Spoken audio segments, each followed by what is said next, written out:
Long Wang, Long Wang, Long Wang Clan ain't nothing to fuck with. Long Wang Clan ain't nothing to fuck with. Long Wang, you know what I'm saying?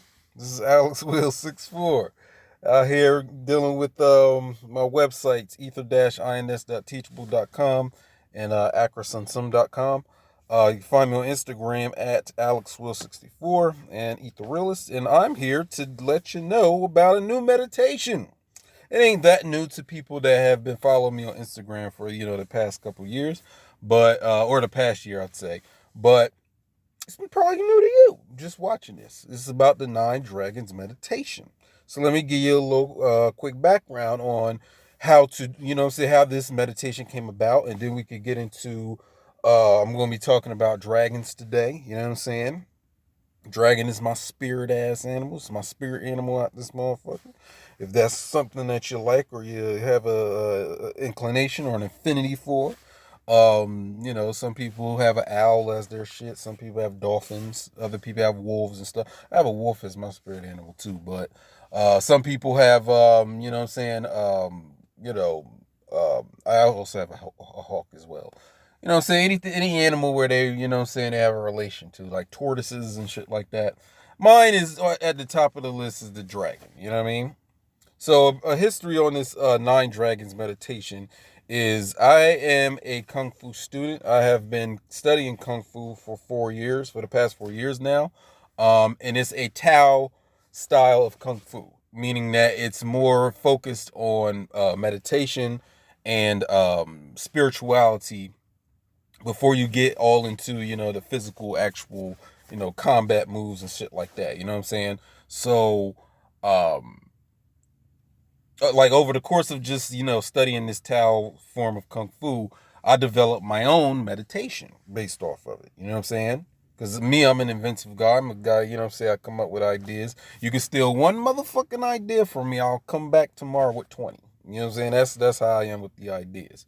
I could be your next creative consultant if you're willing to, put that bread on the table. And speaking of bread, Cashapp Alex $ Alex Will 64. But continuing what I'm trying to talk about. So in dealing with dragons, because like I said, I've been dealing with dragons since I came out my mother's womb. Like I don't even remember a time where I wasn't interested in dragons. You know what I'm saying? I mean, I remember like back in grade school, elementary school, like that's where my, develop like that's where I could like at least I can remember where I was heavily into dragons. Wolves too. I was actually into animals heavily. I used to know all the binomial nomenclatures, I had an encyclopedia of animals and all that stuff. And what appealed to me about the dragon is like motherfucker is mythical. It's highly mythical. You know what I'm saying? So it's like I don't even know if you're gonna find a dragon out in the wild. That's how fucking exclusive and fucking, unfuckwittable that is. Like you can't even find a dragon out in the wild. I mean, there's animals that are called dragons, like the Komodo dragon and some other species of lizards and shit like that. You know what I'm saying? You could even look at the crocodile, the alligator, and say that's a dragon. You know what I'm saying?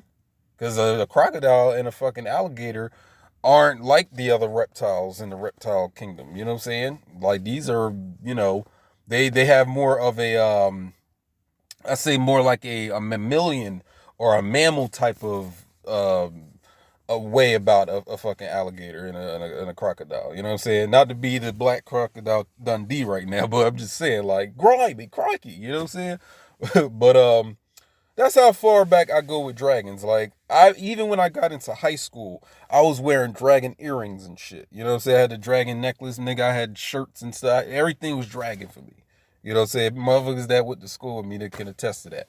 But and then also like, at the turn of the, century, Y2K and all that shit, you had Cisco. Because he was really like the only celebrity that I can remember that was really dealing with the dragon, other than saying Wu-Tang Clan. You know what I'm saying?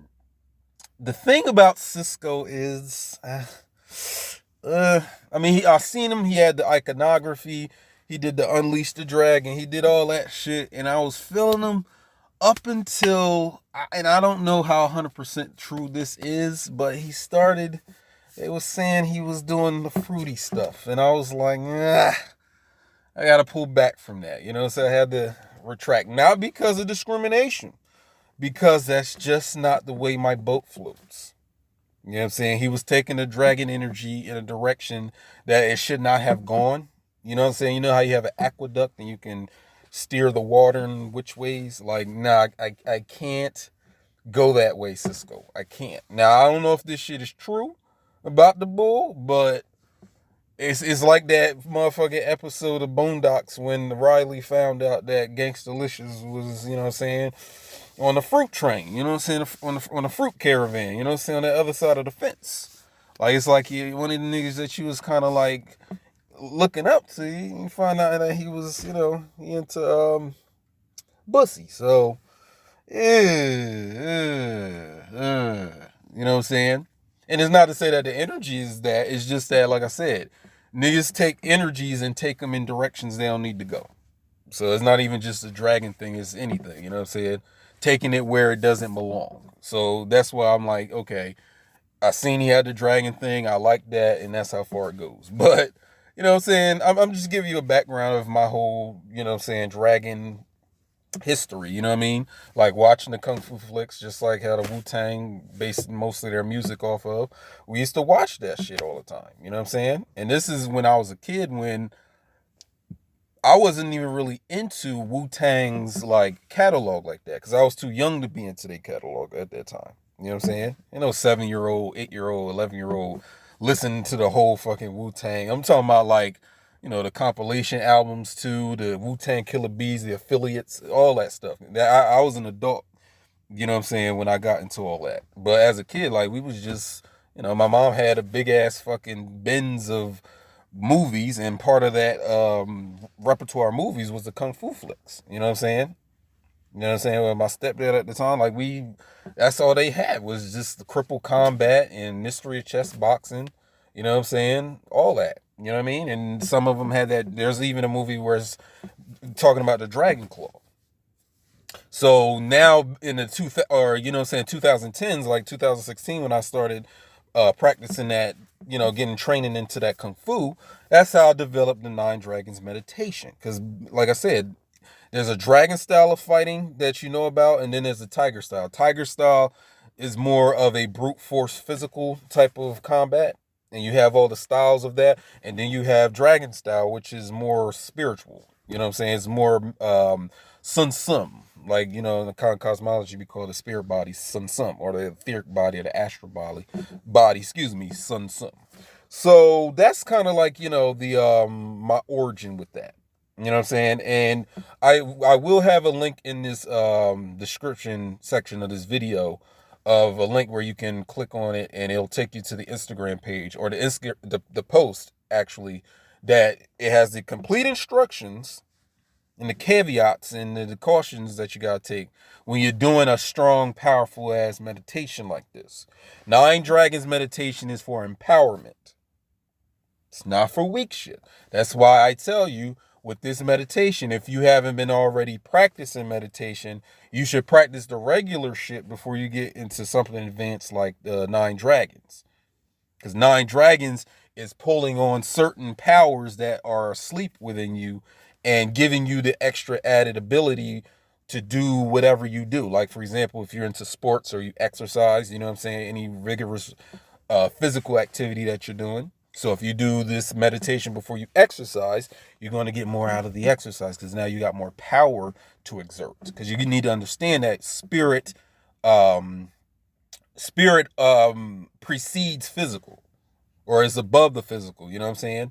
It controls it. It directs the physical. You know what I mean?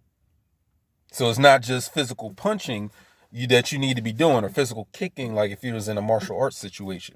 You know what I'm saying? It's also about the spirit behind it. And also, like, for example, with Bruce Lee, there's a lot of niggas that's a fan of that guy. They think that, it's just physical strength when he was doing those kicks and punches. Like, no, nigga, he was the one that was actually definitely drawing upon some dragon energy. You know what I'm saying?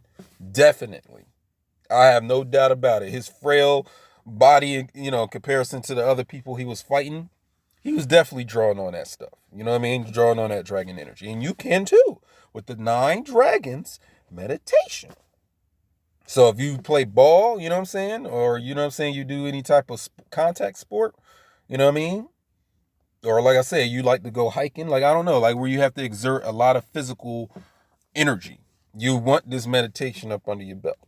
If you into sex, which I don't think that you shouldn't be, but if you are into sex, do this 9 dragons meditation before you get some poo, before you juice, male and female. You know what I'm saying?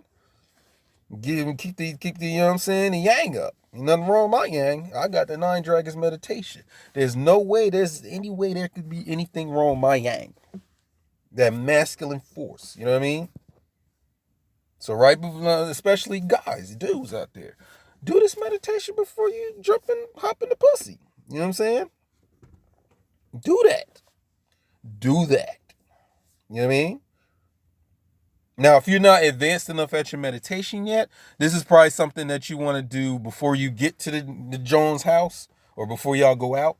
You know what I'm saying? And you can have that energy in reserve. And then once y'all, you know what I'm saying, get to a, you know what I'm saying, a grown place, like go do something grown, y'all can go, you know what I'm saying, you can unleash that dragon energy on that pussy. You know what I'm saying? This is what it's for. You know what I mean? And speaking of females, going back to Cisco, not the fruity part of Cisco, the other part where, you know what I'm saying, the thong song video, the thong, the thong, thong, thong.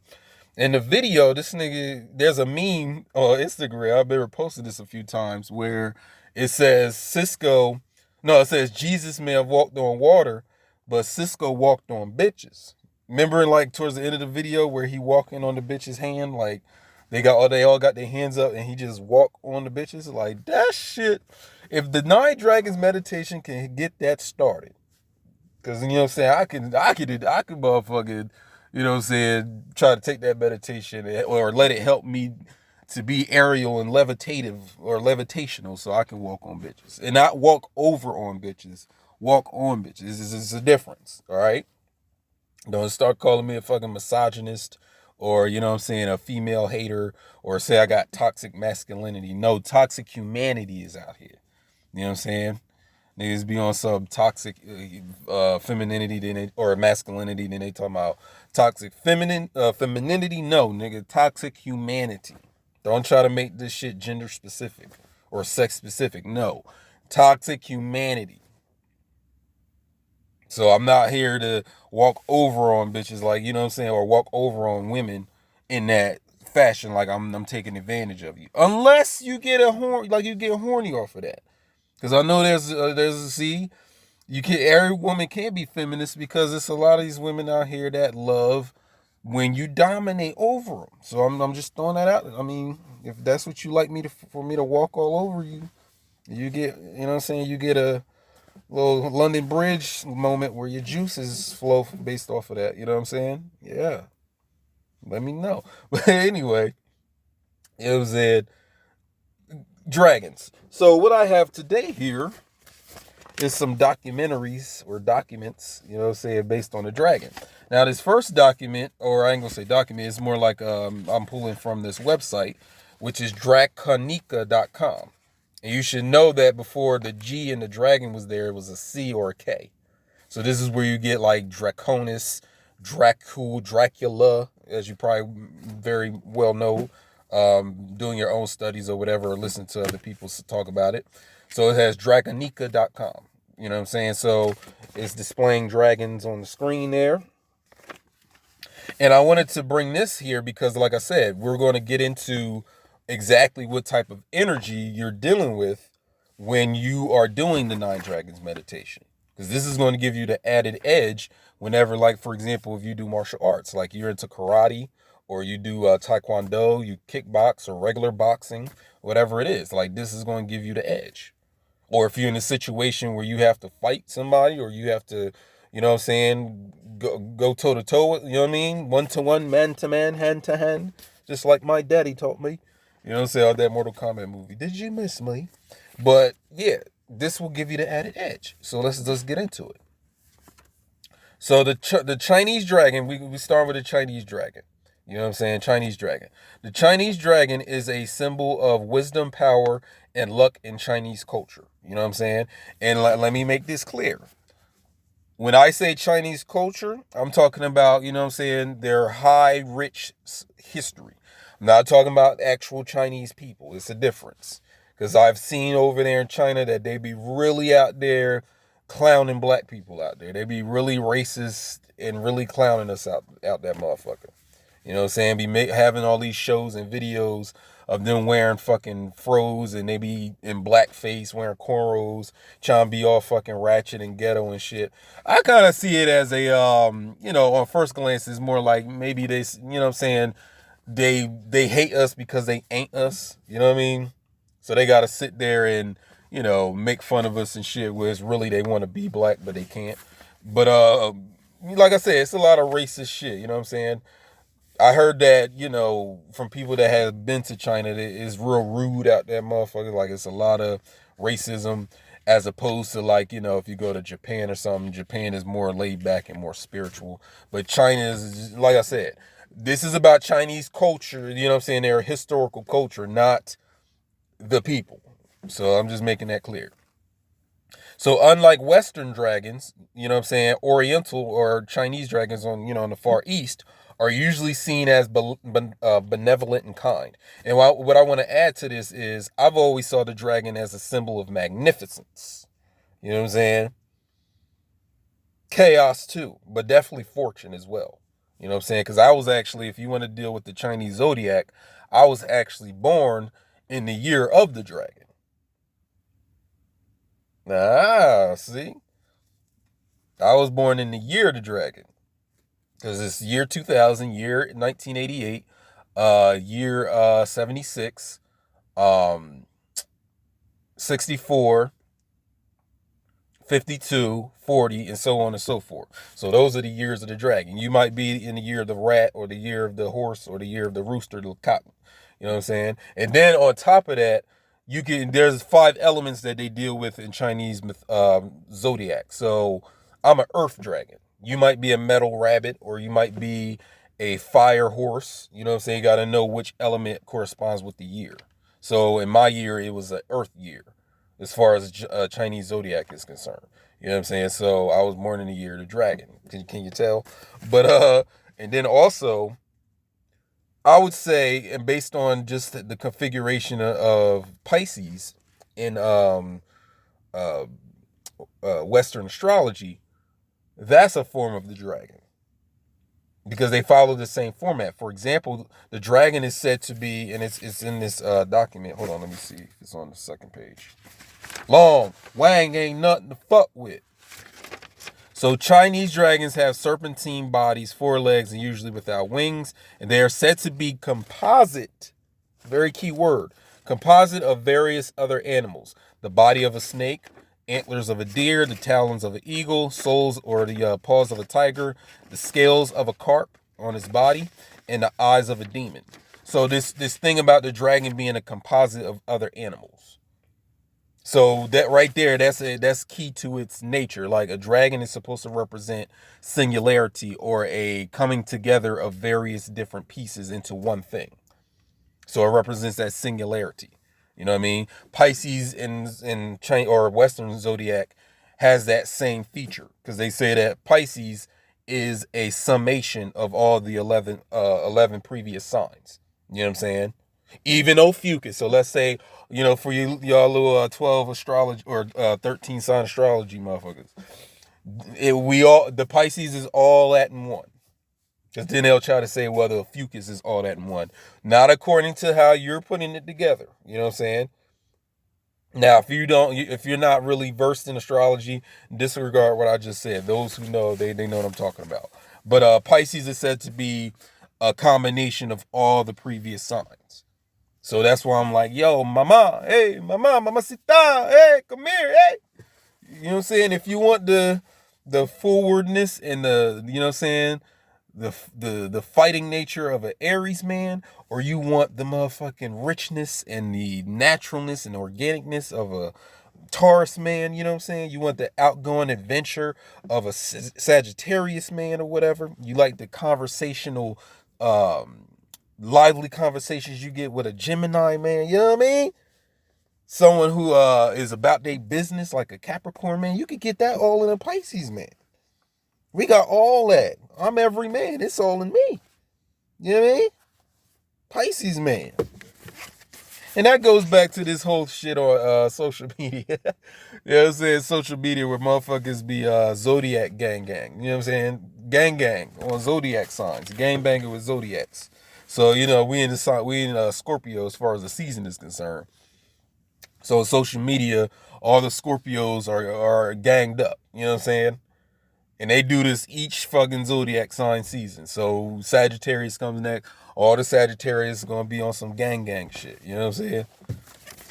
I mean, if you want to take it there, if I want to scoop to y'all level, like I said, Pisces is said to be the old souls of, you know what I'm saying, the Zodiac. So really Pisces is all y'all fathers and mothers. You know what I'm saying?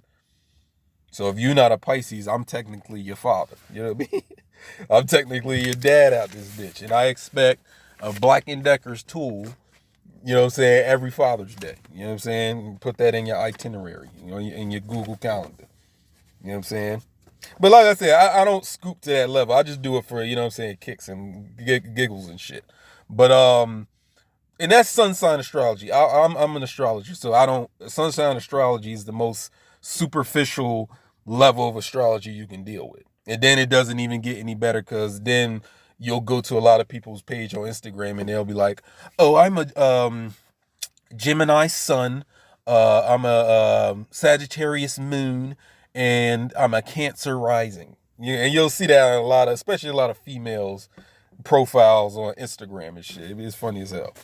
I go beyond that, way beyond that as an astrologer. So don't put me in the same box as them fucking horoscopes that you see like in a newspaper or a magazine or those horoscope apps that you may see on Facebook. My astrology is way more depthical and more thorough than just your sun sign or your moon sign or your ascendant sign. We go deeper than that.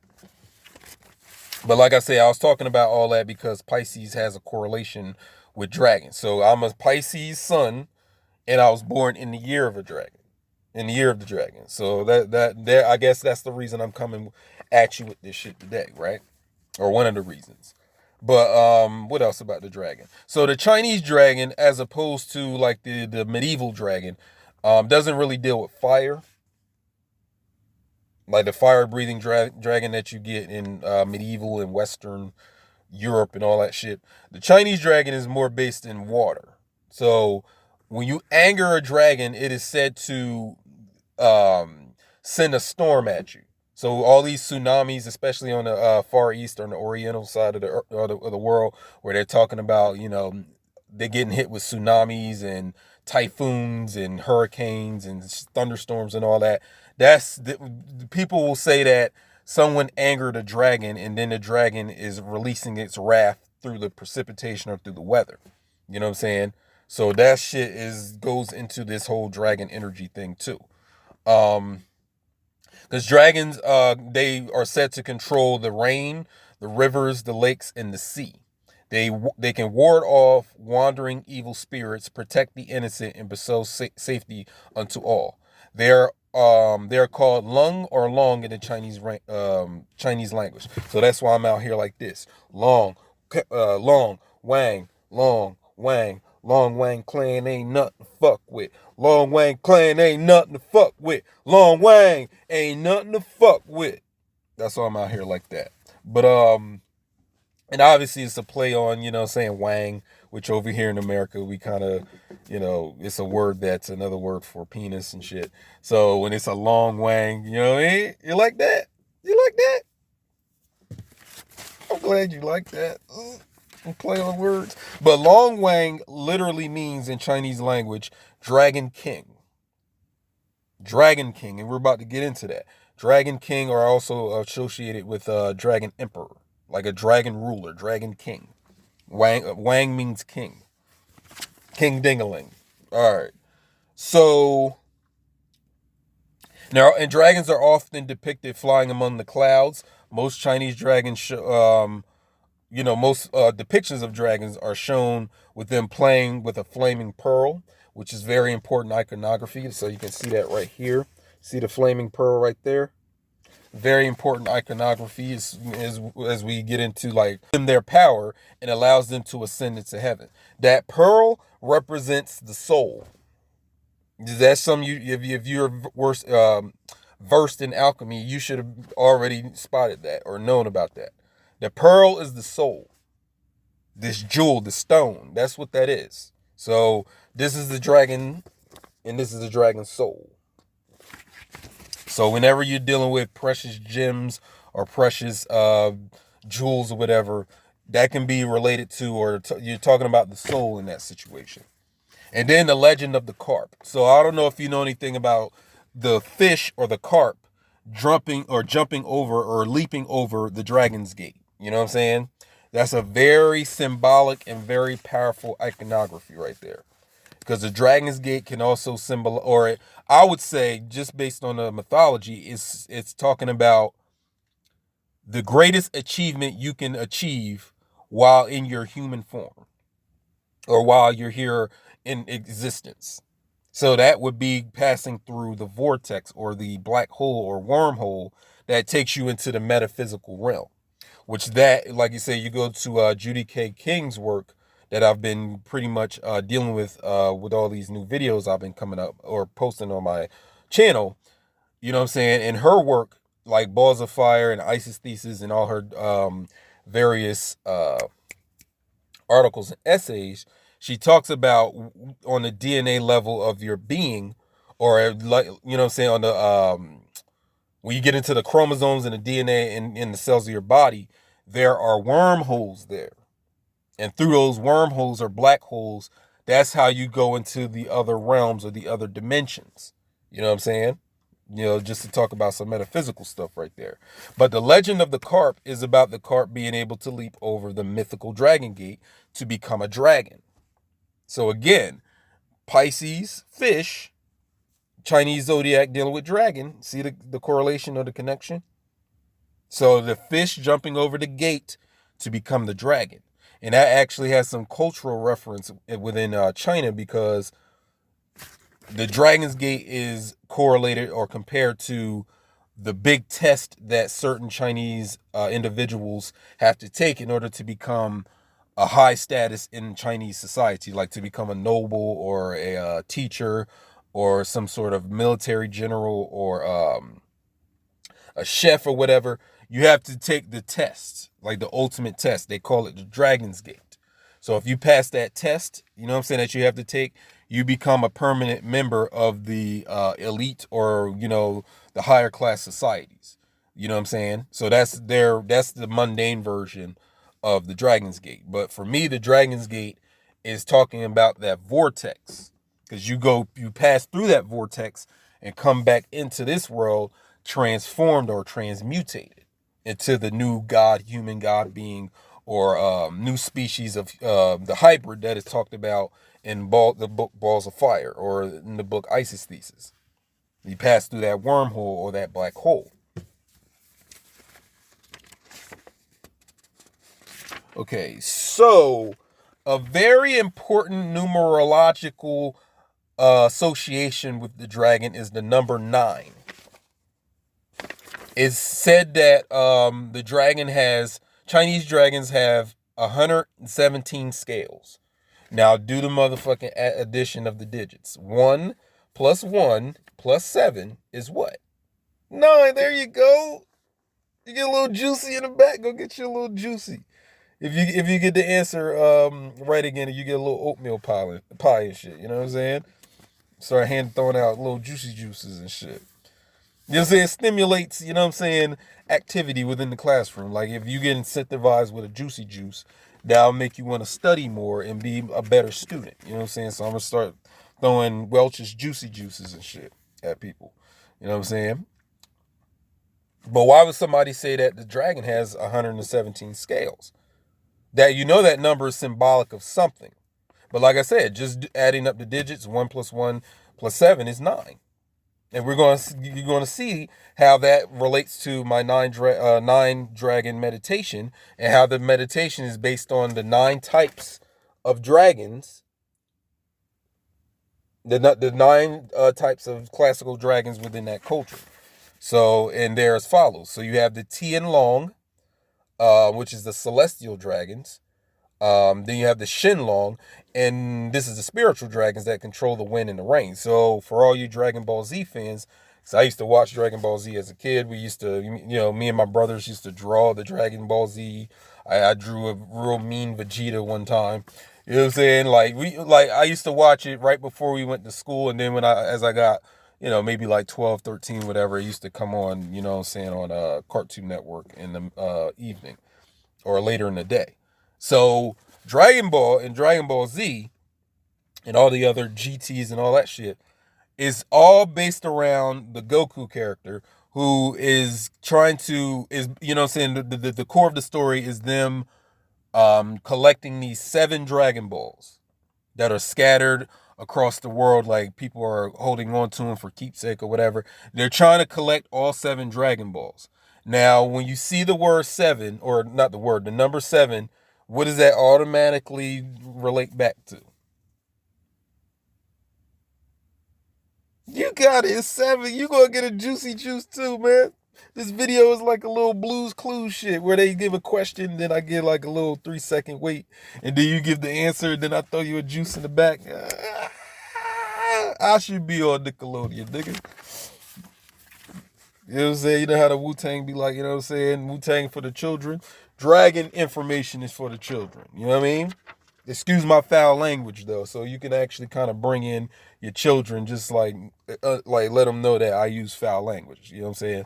Um, so the dragon that comes out of so once they collect the Dragon Balls, which is, you can see that symbolic of the chakras, or y'all call them chakras, I call them Caracasses, when dealing with cosmology. So, and then motherfuckers will sit here and debate and say, no, actually, beloved, you have 9 or you have 8. My nigga, I'm not, if you went through the experience in your meditations and you realize you have 9 or 8 Caracasses, more power to you. You know what I'm saying? You should write a book on it and distribute it to all the nearby retail bookstores. Until that time, I'm going to say 7. So the 7 Caracasses along the spine. You have the root all the way up to the crown Caracassa, right? That's 7. So in the Dragon Ball Z shit, it's all about them collecting these 7 Dragon Balls. And once they collect all 7 Dragon Balls, they can make a wish. And what grants the wish is this big-ass dragon known as Shinron. It's a green dragon that has antlers, has red eyes, and it has a deep-ass voice, and it asks him what the fuck. He don't say fuck or whatever. He just say what you want, you know what I mean? And then whoever collected the Dragon Balls get to wish for whatever they want to wish for. So you can wish for immortality. You can wish for greater power. You can wish to be the ruler of the world. You can bring people back from the dead, but you only get one wish. And then after you make your wish, the Dragon Balls scatter into random places over the earth, so that the next person or the people that are on a quest to get them, they have to go on this earth quest to get the Dragon Balls. So when they talking about Shenlong, one of the 9 types of Chinese dragons, they get it from this Shenlong dragon. So then you have the Fukanlong dragon, which is the dragon of hidden treasures. You have the D-Long dragons.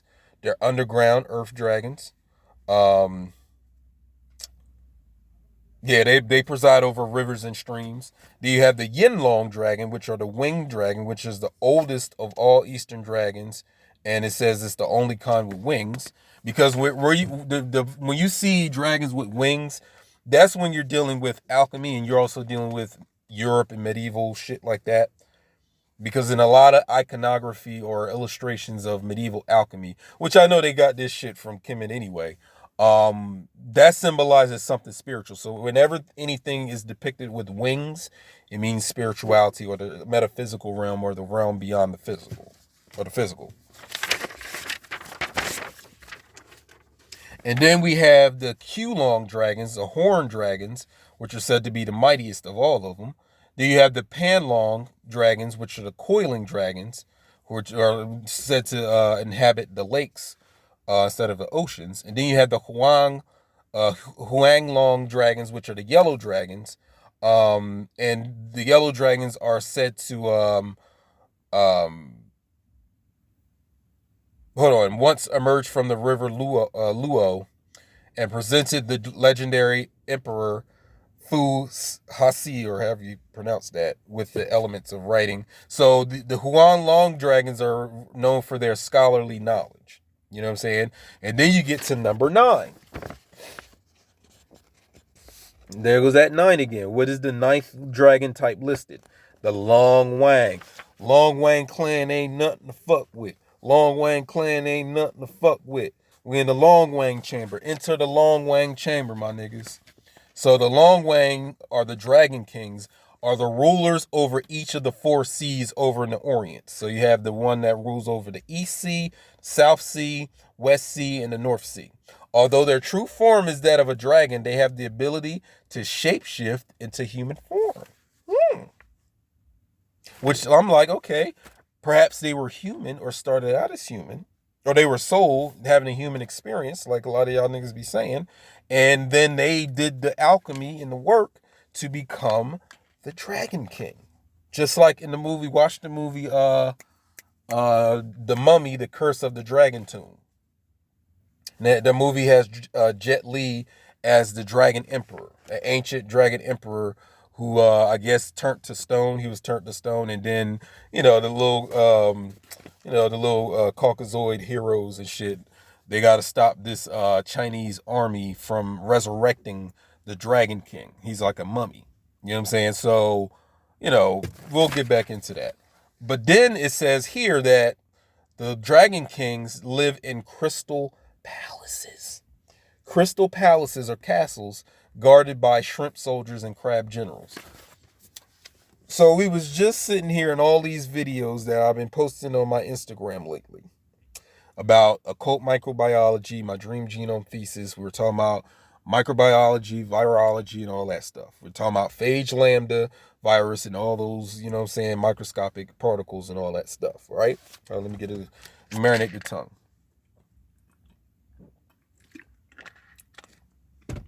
We were just sitting here talking about all that. I don't know how many of my videos have you've watched before you got to this one, but when it's talking about in this dragon article about the Dragon Kings, the Long Wangs, living in crystal palaces, what does that automatically bring to mind? What do you think that's really talking about? Because now we're getting into something more esoteric and occult, where it's talking about they live in a crystal palace. Did you know that the phage lambda and mostly all the viruses that have been discovered in science or whatever, they all are known to have, or most of them are known to have crystal capsids. So it's the capsule that the viral DNA or the viral proteins are encased in. So it's like a metallic crystal capsid, right? So you can even go into Judy K. King's work, where she talks about, or she reveals, or she shows in her work, or is it the Society or the Semiotic Society of America? Because again, I got to keep addressing this. A lot of y'all are under the impression, or maybe it is true, I don't know if it's true or not, that Judy K. King did not write the books. Okay, all right. So we'll say this SSA wrote them then. This is Semiotic Society of America, because that's the organization that Judy K. King allegedly is a part of, and you can see in the back of her books that she's a part of that society. So according to those works, and them listing or making references to certain experiments and research done on viruses from other authors or whatever, they show in the book how phage lambda has a crystal outer coat, like an icosahedral crystal capsid or vector that the viral DNA is within, or viral RNA is inside of it. So it's sitting here talking about here with the Dragon Kings that they live in crystal palaces. So now I know that when they're talking about Dragon Kings, they're talking about entities that live inside the phage lambda genome. So going back to that work with Judy K. King, she talks about how the DNA of that phage lambda is likened, or the phage lambda itself in general is Osiris or Osar, or the rising or the dying and rising deity in ancient Kemet. So you know how they do the Osarian resurrection where Set tears or slashes or slices Osar or Osiris into 14 different pieces, and then Set or Isis has to go with her sister Nebetet or Nephthys to find all the pieces of Osar, put them together, and then she fashions a gold penis, puts it on that motherfucker, and has sex with him, and then Heru is born, who is then to defeat his brother Set in battle. So in Judy K. King's books, that's all like it's detailing a process going down or happening or occurring in the microscopic level of your being in the DNA sections of your nucleus in the cells of your body. That's what that shit is talking about. So the Dragon King is Osiris or Asar. Ra. That's all the same thing. All the same person. All the same entity on the microscopic level of your being. So what you're doing when you're trying to, or I ain't gonna say try, when you are on the quest for alchemical change and all that stuff, where you're going on, you're trying to go somewhere, you're trying to escape Earth. I don't know if that's what y'all niggas is up to. This is where you're going. You're going into the Crystal Palace. This is the heaven. You know what I'm saying? You know how they talk, like, they try to depict heaven as like a crystallized sea of glass type thing that you get in the Bible. It's talking about this Dragon King. So then this is where you can make connections and correlations and comparisons. Now you see how, for example, Apocalypse, and we're going to deal with this book later on in the video. So I have this graphic novel here, The Rise of Apocalypse. Apocalypse is also that Dragon King. He's also that Asar, that Osiris type of character. He's the first one. In Sabanur, the name of Apocalypse within the Marvel Comics, it translates to the first one or the morning light. So he represents, and in the comic books, they say that Apocalypse is the first mutant. Because you know that X-Men deal with mutants. So he's the first mutant. He's the archetype of all mutants. He was the first one here. Then they'll try to switch it up and say there was another vampire-like being that was supposedly the first mutant. And, you know, motherfuckers, when they get the writing, they like to switch up what was established already. I don't give a fuck. Just looking at Apocalypse, like I said, we know he represents the Dragon King. Now, go watch the movie, The Mummy 3, The Curse of the Dragon Tomb, or the Dragon Emperor, whatever they saying. And Jet Li's character, which is the Dragon King that is resurrected from the dead, or resurrected from the tomb, how many horses is driving his carriage? 4. When you watch the movie Avengers Infinity War, how many members are a part of Thanos' Black Order? 4. In the beginning of the movie, like he teleports and he has Corvus Glaive. Oh yeah, let's start with the most important. Ebony Maw, which is the one that had the telekinesis, and he had the little British accent. Then you had Corvus Glaive, the elf-looking one. Then you had Proxima Midnight, she was the woman. And then you had the big-ass one, Cole Obsidian. You know what I'm saying? In the movie, Avengers Infinity War. When he teleports, when Thanos teleports in the first scene of the movie after killing Loki and a Heimdall, you know what I'm saying? And he teleports. He gets the blue stone, the space stone. He has 2 members on the left and 2 members on the right. And he's in the middle. So it's the one in the middle, and then he has his 4 horsemen. 4. So they try to put some of Apocalypse into Thanos for the movie version of Thanos. You know what I'm saying? The whole thing of him trying to pursue a destiny. That's Apocalypse. So they mixed them together. I saw that. Now, what was I going to say? See, the Apocalypse represents a Dragon King. Now, what else represents this archetype? Dracula. We're going to get back to that. But like I said, this Crystal Palace thing, this is what we're talking about. We're talking about phage lambda now. We're talking about the microscopic crystals in your bloodstream or in your body or in the cells of your body. So now we get to this article here, Mihen, Mysteries and Resurrection from the Coiled Serpent by Peter Piccioni, or however you say it. So this article right here, Mihin, Mysteries and the Resurrection from the coiled serpent. So this is a very important article to read because Mihin is the dragon that coils around Ra when Ra is going through the Amduat, when you're dealing with the coffin text or the book of night, book of gates, or whatever, the coffin text, the pyramid text and all that stuff from Kemet, whatever. So Mihin is that dragon that's wrapped around Ra and protects Ra from any danger or any type of enemy. This Mihin serpent or dragon is separate from Apep or Apophis or Apophis. Apophis is the other dragon that is there to destroy or try to kill Ra. You know what I'm saying? So there's two different dragons, not just one. There's two different dragons in this Kemetic story. So now we have to bring up Judy K. King's article. I have a piece of it. So this is just a part of her article or essay, Biosemiotics in Ancient Egyptian Texts, the key to sacred sexuality and the birth of the limitless. So she talks about how a protein on the DNA level of our being is actually the true Mihin. And then there's another protein that the Apep dragon represents. So these deities within the mythology are representing certain features in our microscopic being or our microscopic level of our being.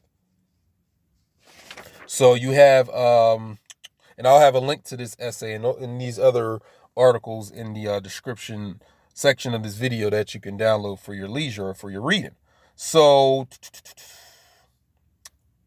this whole thing about Mihin is about a protein that is somehow next to or wrapped around the phage lambda virus within the cells of your body. So the Mihin is protecting that Osiris or protecting that phage lambda, right? And it plays a role in chopping in half or breaking through another protein known as the Lex A repressor. So the Lex A repressor is a protein that keeps you in the physical state or keeps you in the set state. Because when you deal with the DNA within phage lambda, you're dealing with the set arm and the Haru arm. So there's one half of the DNA or proteins encodes for set, and the other half is Haru. So they're always at war with each other. They're always battling each other. You know what I'm saying? They're battling for which part or which kind or which species you will become. So if you remain in the set domain, you will remain a fucking human. Well, if Haru wins that battle, you become the spiritual man. You become the soul man or soul woman. You become the new hybrid species based on that. So this Lex A repressor protein, Apophis, is preventing that. So this is why when you go to the, you'll see certain illustrations in the Kemetic stuff where you see Set is on the boat and he has a spear and he's fighting the big ass Apep. That's symbolic of that Apep protein is to be cut in half and destroyed. You see what I'm saying? This shit is happening at the microbiological level of your being. So all these worldwide or global stories or myths or legends talking about the slaying of a dragon, you're supposed to be slaying this microscopic protein that's keeping you from experiencing your godhood or your deity or your deification, quote unquote. You know what I'm saying? But then you have the Rec A protein, this protein right here, and this protein up here. No, it's this one right here. This one is the Lex A. This is the one that needs to be cut in half because obviously it's so this part of the DNA is cut off. because of this green part. This is the Lex A protein. So this needs to be broken in half, destroyed, so that this loop of DNA can go back into operation. And it's also said in Judy K. King's article right here that this DNA also has the coding for the milk, the lactose genes, which is in which Isis or a set is said to be a representation of the milk that's supposed to give nourishment to the phage lambda DNA.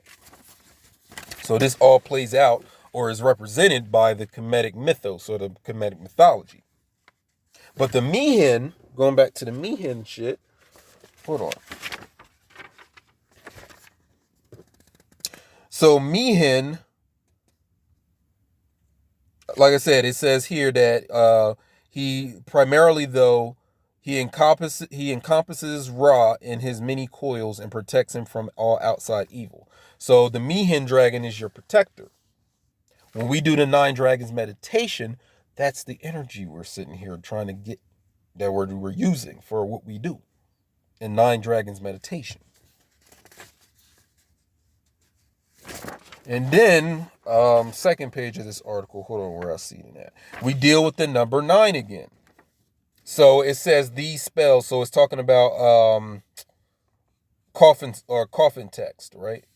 Yeah, so in the coffin text, it's talking about these spells, certain spells in the coffin text depict a realm of the afterlife in which the bark or the boat of Meehan encircles 9 concentric roads, 4 of which are specifically roads of fire, which it circumnavigates for millions of years. So this also ties in the whole Greco-Roman mythology, where when you go into the underworld, you deal with Chiron, right? You have to give Chiron these special coins for you to cross over the rivers of fire, which is River Styx and River Liche, and all these 4 rivers that you got to cross till you get to the underworld.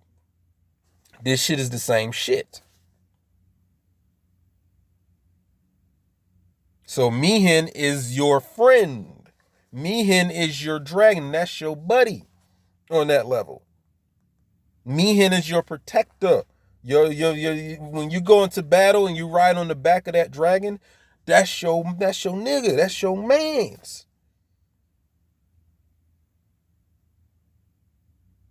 Now, they tried to deal with this shit in the movie Avatar with the blue cat looking people. They tried to deal with this shit, but again, they put the white boy in the little Caucasoid dude. They put him in the place of the dragon rider. Because all the other Navi, they're just riding the regular pterodactyl looking, dinosaur looking ones. But then there's Taruk Mato, or how you say Taruk Mato. Taruk, we're just going to call him Taruk, you know what I'm saying?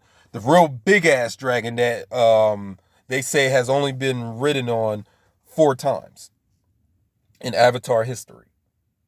Or Navi history on that planet Pandora. So only 4 riders over their course of their history have read on this big, large dragon-like creature. The white boy comes right in and gets the fucking he's the one he becomes, the leader of the Navi now. Some white appropriate. It's some bullshit. It's the same fucking. The movie is the same story as Fern Gully, Dances with Wolves, and Pocahontas. It's the same shit. That's why the movie shines when it's dealing with its visuals, but the story is a piece of bullshit.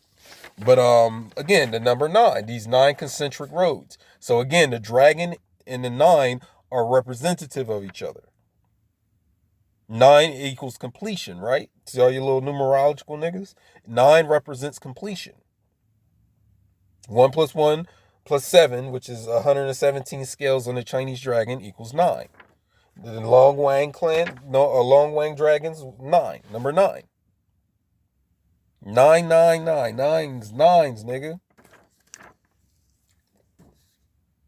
So this is an article that you want to read to get even better understanding of our ancient understanding of what dragons and these serpents were really talking about.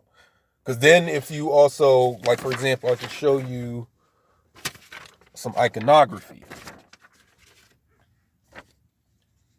So this right here, this is in Judy K. King's essay. this right here. So whenever you're looking at any type of, like, for example, you look at some of the Hindu um iconography or illustrations where you'll see either like Shiva or Krishna or one of those deities, they're sitting Indian style, and they're in like a meditation pose, and behind them are these Naga serpents or Naga dragons. It's usually 7 of them. Sometimes it's 49 or whatever. They're talking about this right here. That whole iconography that you're looking at in any mythology is really microbiological. It's alchemical. So again, whenever you're seeing a serpent, like I said, go read the book, The Cosmic Serpent by Jeremy Narby. That's one of, those studies where it shows you how whenever there's a snake or a grand dragon or a grand serpent that's being talked about, they're talking about DNA strands in the microscopic level of your body. So even when you get to alchemical iconography and alchemical illustrations, whenever you see a dragons or snakes, you're talking about DNA strands, those helices or helix. So again, when you have a quantum state reduction, when you're scaling your consciousness or your electromagnetic self down to the microscopic levels within your cells, and you go through that experience, and this is why the whole thing about the ayahuasca and all that shit, that all brings you down to your microscopic level of your being. And there's people that reported when they did the ayahuasca that they came in contact with a big ass serpent or a big ass dragon. That means you went all the way deep into your cells and saw Mihin or another type of dragon or another type of DNA strand, because the DNA strand is conscious. It has a sentience. So whenever you're dealing with a protein or a DNA chain or whatever, or DNA molecules or whatever, those molecules are sentient. They have an electromagnetic charge going through them, indicating life, indicating intelligence. Your mind is not your brain. It is the electromagnetic field that operates your body. It operates your brain. You are the electromagnetic field before you are the body. You see what I'm saying? So you can find that same concept when you're dealing with microbes and things on a microscopic level of existence or of life. Hold on for a second.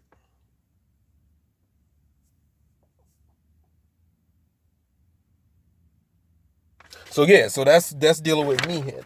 Now I want to bring you to this book that I showed you earlier, because everybody know on Instagram that this is my favorite comic book character, Apocalypse. The Joker too, but this one takes the cake. I like Apocalypse. So this is a whole big ass ebook. It has like 6 different comics in it, or 6 different stories in here. So the first story deals with Apocalypse when he was a little baby and shit, and then he becomes what he is now. But and then there's another story that I want to relate or bring to the fore, because it's important to this dragon discussion. Apocalypse versus Dracula. Very important type of shit right here. Because what it's showing you is that Apocalypse is a rendition of, or a version of, Dracula. So somebody, that wrote this series of comics was like, okay, let's put Apocalypse versus what he's based on. Dracula, Dragon, Dracul, Draconis, Drake. So you see them in this being depicted here. Because the Apocalypse follows that same narrative of, it's this archetypal or this prototype creature or prototype being that survives over millennia and centuries. You know what I'm saying? So Apocalypse is considered to be like 5,000 years old. So, and Dracula is said to live, based on that story, is said to have survived centuries. You know what I'm saying? You can even see this in the movie Bram Stoker's Dracula that came out in the early 90s. It was directed by Francis Ford Coppola. So this is all dragon shit right here. All dragon shit. Let me show you some more pictures. Hold on. And this is perhaps why, like I said, I had an affinity, or I was drawn towards Apocalypse, because he represents that dragon energy. So this is, I guess, Apocalypse had got defeated in that battle, where he got him upside down and drinking his blood. I mean, Apocalypse, he conquers Dracula in this story, though. Spoiler alert, nigger. Long Wang Clan ain't nothing to fuck with. So this is where he, he has Dracula's head. You know what I'm saying? They're basically the same fucking character, and the story is trying to show how he's been beefing with Dracula throughout the centuries. So, Apocalypse has his clan, and then Dracula has his clan, and they've been beefing throughout centuries, just beefing with each other, fighting, fussing, you know what I'm saying, killing each other, killing off each other's acolytes and shit. So this is kind of like a complete cover. So, and you have this right here, Dracula, whatever. This is all dragon information. So again, I told you, they hiding shit in these comic books, these movies, TV shows, novels, or whatever. Hiding a lot of shit in here. You know what I mean?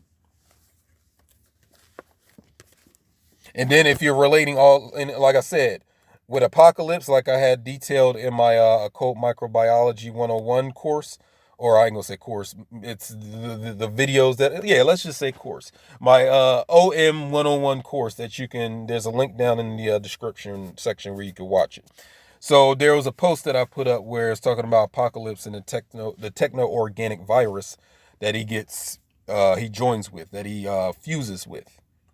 And that techno-organic virus gives you organic metal in your body. So again, going back to the Crystal Palace and the phage lambda having metalloproteins in the virus. Or the capsid is made out of metallic proteins or metallic atoms.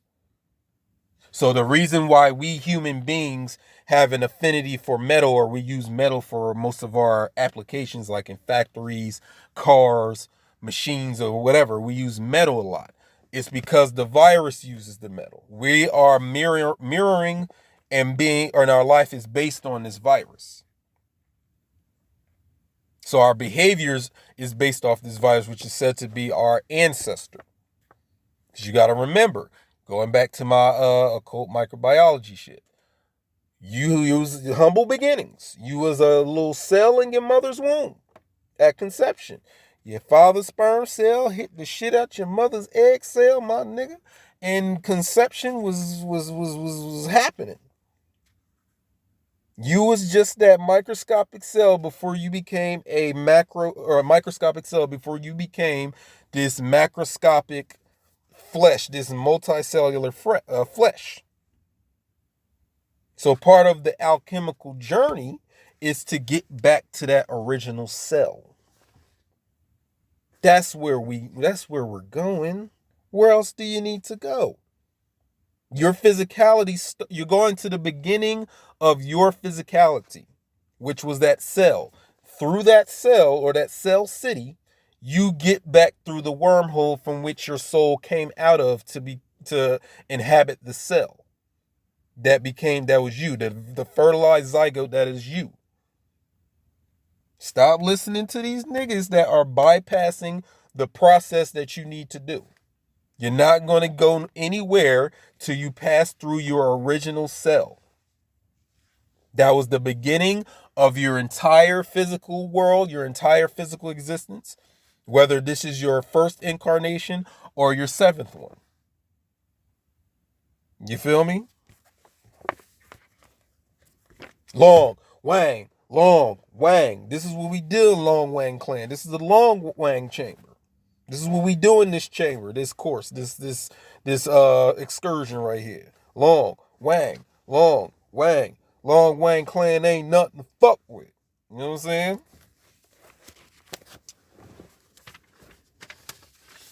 Hold on, let me bring up these dragons. And this is why I'm also dealing with the dragon, is because the dragon implies war. The dragon is prepared for war. The Mehen dragon, the Mehen dragon. That is, like I said, being talked about in Judy K. King's work.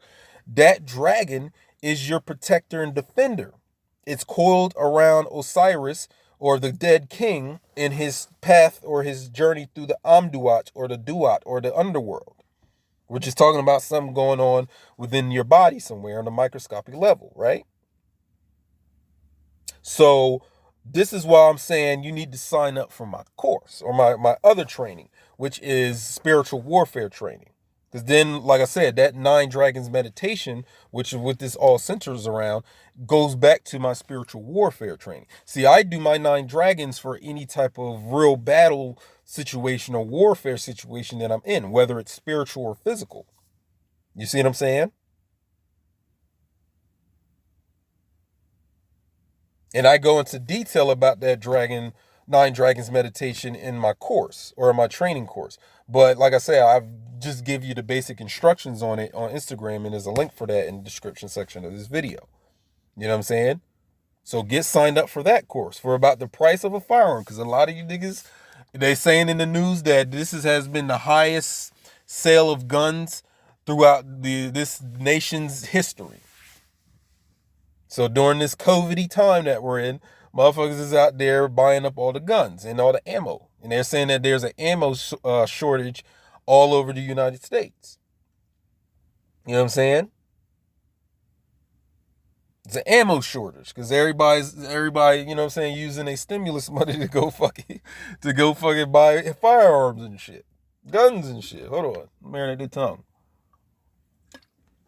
That's cool and all, and I'm actually happy about that because they're saying that it's a lot of African Americans out there buying guns, and that's something to strike fear in the hearts of all other ethnicities on the you know what I'm saying, on the land right here, on our land.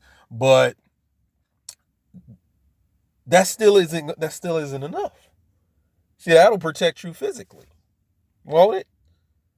You can blast somebody's head off that comes to your house door while y'all, since the middle of the night, they try and break in and sneak into your shit and rob you or kill you.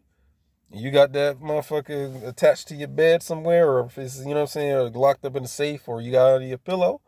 Because that's how I do it. It's out for me to grab it and, cook that fool. You know what I'm saying? He in your house. You try to hop on me, I got the toolie. The toolie will be pulled out. You know what I'm saying? The toolie will be pulled out. But that's only physical. What about the spiritual? You think just a gun by itself is going to protect you from somebody trying to put a curse on you or a hex or a spell and shit? Because they out here doing it. What do you think all these movies and TV shows is all about? The rituals that you see and all that. What you think that shit is all about? Not even just that. Like all the shit that they do in the news and certain fucking spectacles they do out in the public. This is all ritual. All to shut your DNA back down, because that's the thing they fear the most. Is that your shit turning on, coming online, and you becoming resistant to anything that's going on with it. But because of you niggas is trapped on social media and you believe in what the media is telling you, that's where you become weak to their fucking shit. And then on top of that, like I said, somebody can get at you just by doing a ritual that goes straight at you. You know what I'm saying? Like a jealous boyfriend or a ex-girlfriend or whatever. Because even though they may not necessarily are doing the spell, they can go hire somebody to do it. This is why a lot of obeah men and a lot of different sorcerers or magicians get money. This is their bread and butter. Advertising their service so that, if you want revenge on somebody, you can go to this magician or this person, and they can go do a spell on the target. And I'm telling you, you get into my course, you don't have to worry about none of them niggas doing anything to you. I don't care if they black, Caucasian, Chinese, Hindu. You get into my spiritual warfare training, you gotta worry about that ever again. Because I give you the training on how to train your spiritual body to defend and protect itself from anything trying to come at it, whether it's physical or it's coming through the astral side and the dreams or whatever. Also, if you have ancestors that their influence, it has a negative impact on you. where they're influencing you to do things that, maybe runs through the family and shit. Some devastating type shit, some slave shit, some Willie Lynch chip shit. I teach you how to deal with that and overcome that and get beyond that and defend yourself against that in my course, spiritual warfare training. So don't just be the motherfucker out here just with a gun. No. Be protected in your mind, in your psyche, your spirit body, your sun. It's just like in the movie Inception with the Japanese dude, Sato. He had his subconscious mind militarized, meaning that you can't just on that, on the dream world, the astral plane or whatever, you can't just get into his shit. Like you're going to get shot up on the spiritual realm, like you're going to get attacked. I teach you how to do that. That's why I don't worry about a motherfucker out here that want to go toe to toe with me spiritually. It's like you got to get through what the fuck I done established and fortified. You know what I'm saying? So again, sign up while you have the chance for about a price that you pay for your first firearm. Make this an investment. Because again, if somebody can sit here and get at you on the spiritual level where they can fuck you up on that level, you can lose a lot. You can lose your money, you can lose your job, you can lose your relationships, you can get into fucking car accidents or whatever. Because people is out here doing that shit to you. Better be safe than fucking sorry. You know what I'm saying? Better be fucking safe than sorry. Get protected. Sign up today. Spiritual warfare training course. The link is in the description below. But I just also want to give you an overview of the actual meditation that I'm talking about. So 9 Dragons meditation, just a basic overview. You are drawing energy from your DNA, specifically from this dragon energy, and incorporating it into your body so it could be used for whatever type of activity you want to use it for. So what you would first do, again, the very first thing you want to do is, if you are not advanced in your meditation, do regular ass meditation. You know what I'm saying? You can also do guided meditation on YouTube, where you can just put this shit in your you put your headphones or your earbuds in, or you can just have it, playing from a speaker or whatever. And do that for about a couple weeks before you get to this. But if you feel that you can handle it, this is the 9 Dragon meditation that I developed. So first thing, like I said, you can close your eyes, you know what I'm saying, if that's where you're at with it. I don't have to keep closing my eyes for it because I'm advanced like that. But you can close your eyes, find your meditative position that you like. I don't know if you like laying down or sitting down or whatever. So you would visualize these gold lighted dragons, 2 of them, circling around your left leg, spiraling around your left leg. You know what I'm saying? Then you would visualize it for the right leg, 2 dragons on your right leg. Then you would visualize 2 dragons on your left arm, spiraling around like a DNA helix. Do the same thing for your right arm. So now you would have 8 dragons spiraling around each of your 4 limbs. So that's 8 dragons, right? Now the 9th dragon seals it. You bring that dragon up through your spine, at the base of your spine, all the way up through your spinal cord and out through your head. So now you have 9 dragons, and the Dragon King is the one and the way that you can visualize the Dragon King is that it has some sort of crown on it or some headdress that gives it its king type of status. Because the Dragon Kings are usually depicted, like if you did a Google search right now, you'll see these 4 dragons that they have the body of a human, but they have the head of a dragon, and they have a headdress on top of them, or like a crown or something.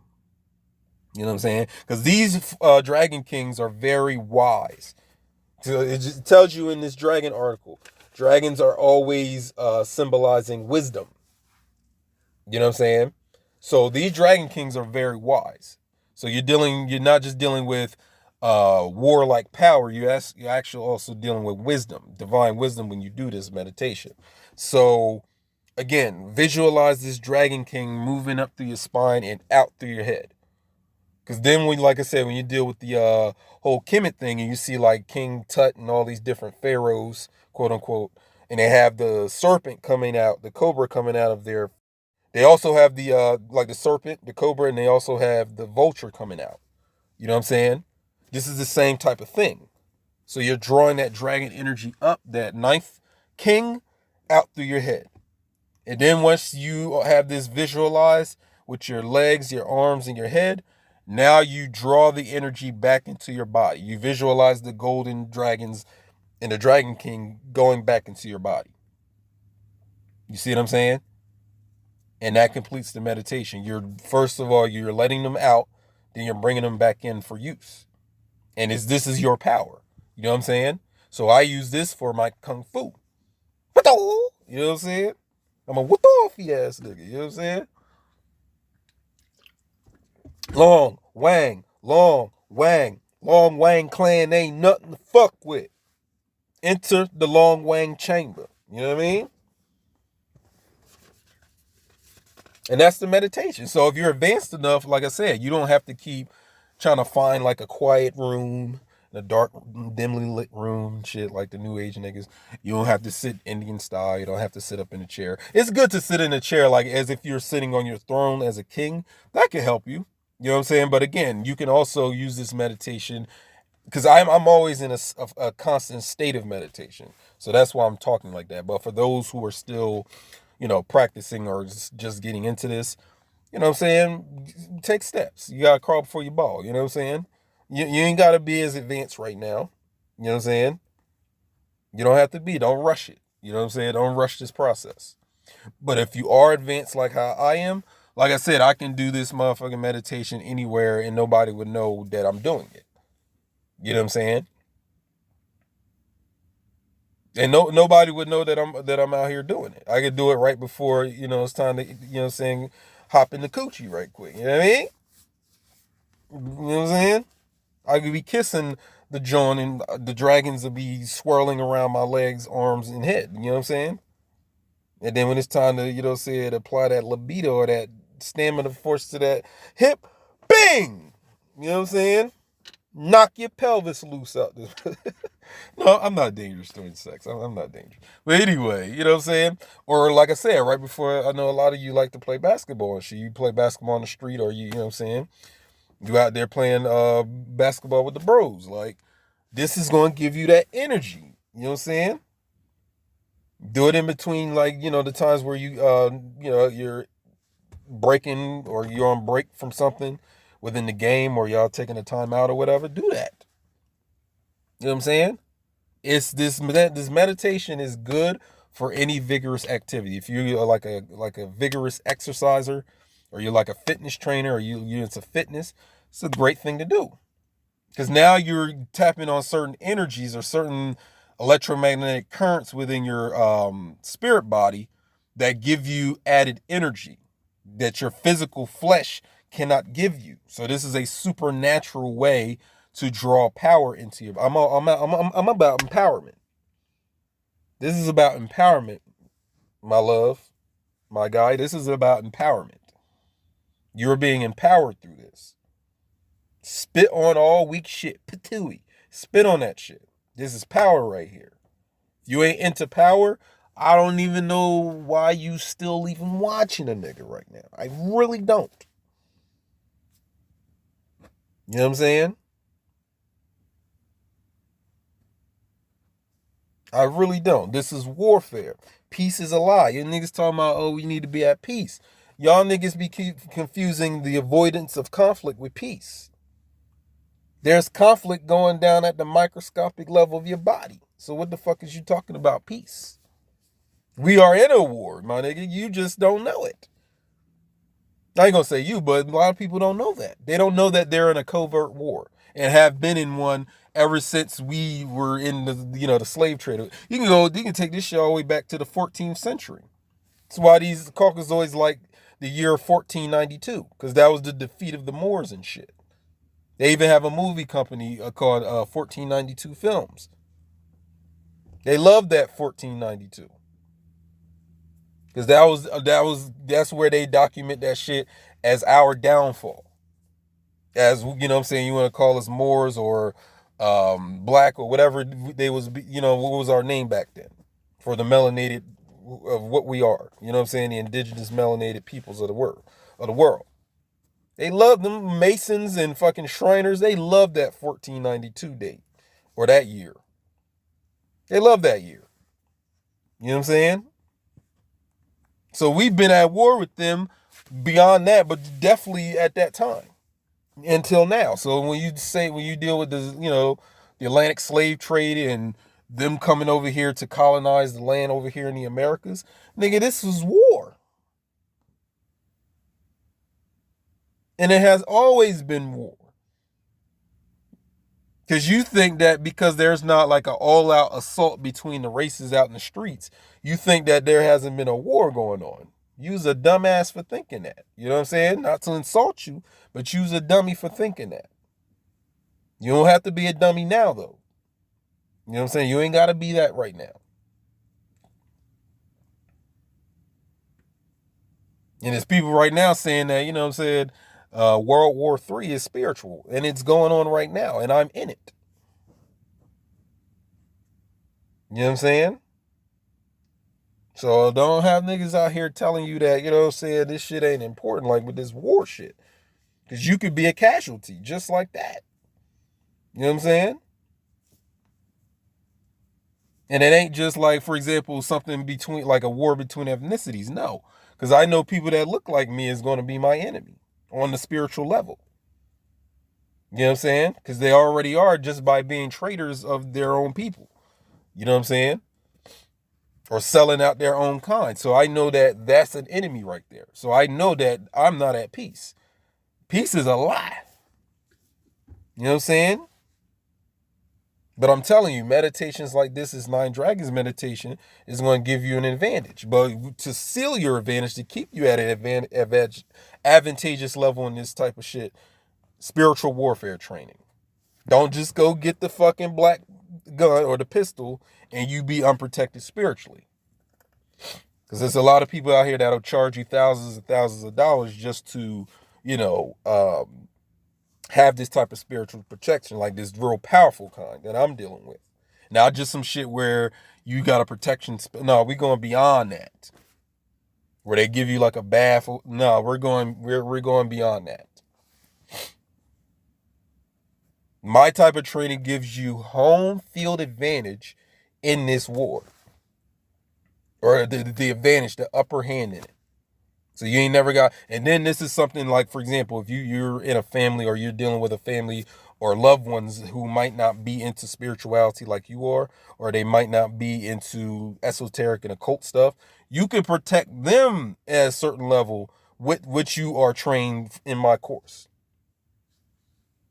You know what I'm saying? So it's not just, it's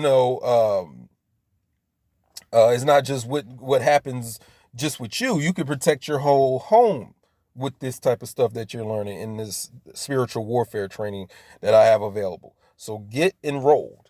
So that's really all I have to say about the dragon thing. You know what I'm saying?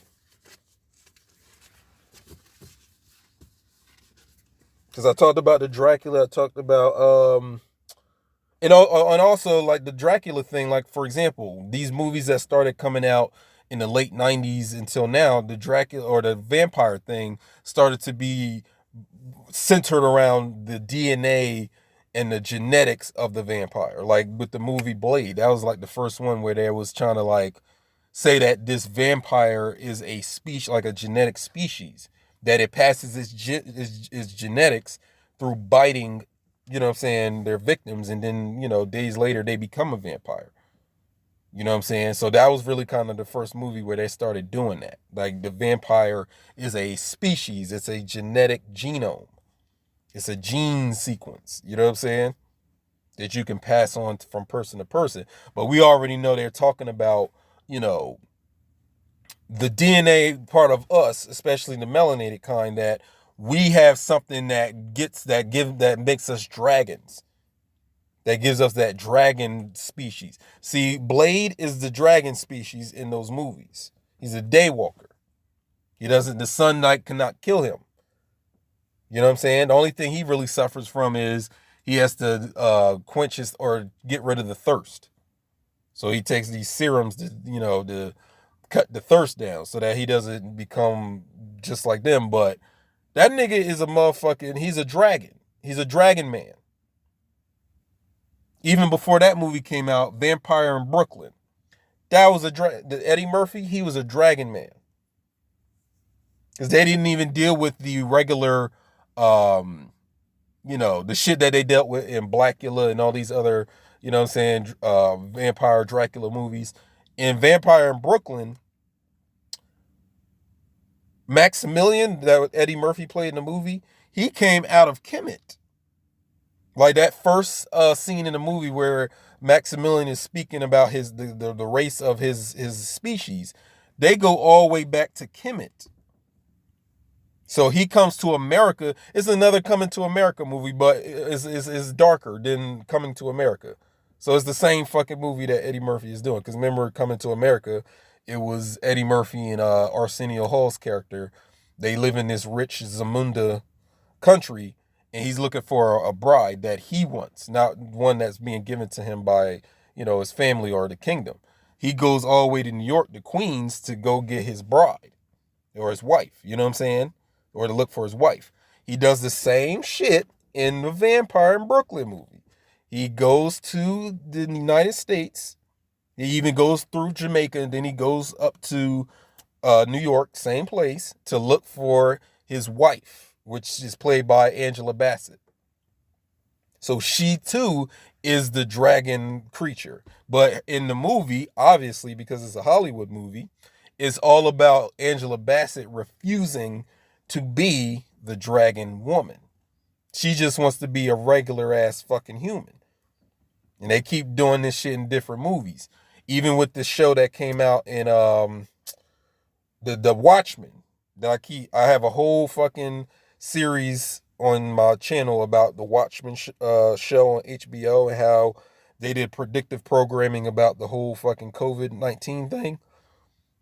In that show, the blue dude, Calvin, he's Dr. Manhattan. They made him black in this show. He wasn't black in the comic book, and he wasn't black in the movie that came out in 2009, the Watchmen movie. He didn't want to be no motherfucking, he didn't want to be that blue character, or he didn't want to be Dr. Manhattan. He wanted to be a regular human. So he had the fucking Ozymandias dude make this ring, irradiated metallic ring, that